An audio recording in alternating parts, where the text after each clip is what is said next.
தலைவனுடைய முகத்தை பாருங்கப்பா. முதல்ல எங்க தலைவனின் சிரிப்பை பாருங்க. எங்க தலைவனின் முகமும் எங்க தலைவனின் சிரிப்பு தான் எங்களுக்கான ஆயுதம், எங்களுக்கான அடையாளம்.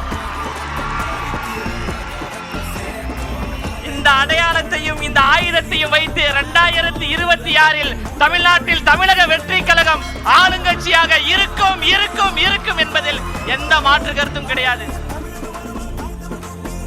தன் பின்னாடி வந்த லட்சக்கணக்கான ரசிகர்களை ரசிகர்களாக மட்டும் வைத்துக் கொள்ளாமல் சமூக பற்றாளர்களாக நற்பணி மன்றம் மூலமாக மாற்றினார். சமூக பற்றாளராக மாறியவர்களை அப்படியே விட்டுவிடாமல் மக்கள் இயக்கத்தை உருவாக்கி அரசியல் மயப்படுத்தினார்.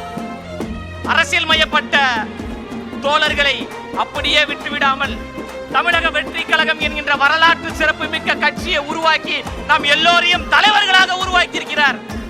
இன்று தலைவர்களாக உருவாகி இருக்கின்ற நீங்கள் நாளை மாமன்ற உறுப்பினர்களாக, சட்டமன்ற உறுப்பினர்களாக, நாடாளுமன்ற உறுப்பினர்களாக உச்சத்தில் வைத்து உங்களுக்கு அழகு பார்ப்பதற்காக எங்களின் அழகு தலைவர் நம்மளை நோக்கி வந்து கொண்டிருக்கிறார்.